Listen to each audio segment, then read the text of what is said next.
never pay taxes with IUL if you understand this one simple rule. My name is Daniel McCluskey. We've done just over 1.3 million in payments for 24 clients this year, and all I've done is comply with the tax codes. If you do not have enough insurance, you cannot access the money tax-free.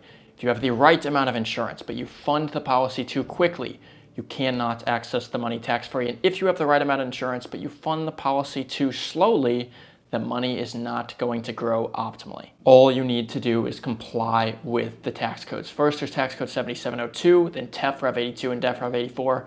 These define the minimum amount of insurance you need for the policy to still be considered life insurance, making it tax-free. Every insurance company has a software that sells IUL that will determine this. You can determine it within a couple of clicks. Once then you have your death benefit, you cannot fund the policy with more than the TAMRA premium in any given year. For example, if you were planning to put in $100,000 a year and that is your TAMRA premium, you cannot increase that if you come across more money.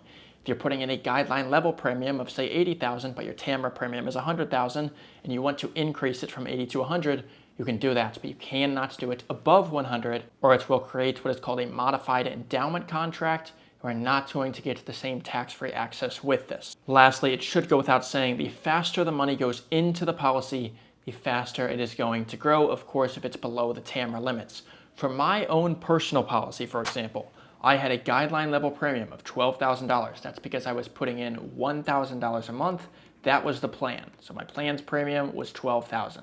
However, I came across more money and I realized my TAMRA premium was $17,650.24.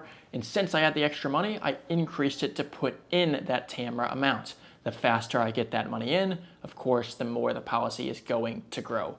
If you want to look at a very detailed look of how the TAMRA, the guideline level, the guideline single premium looks, pop up a chart now. You can feel free to pause if you really want to know the details. So how do you make IUL tax-free? You comply with the tax codes. This is why it's so important to structure the policy correctly from the very beginning. If you'd like to take a look at what it would look like for yourself, book a free 20-minute quick consultation with myself down below. I'd be happy to help.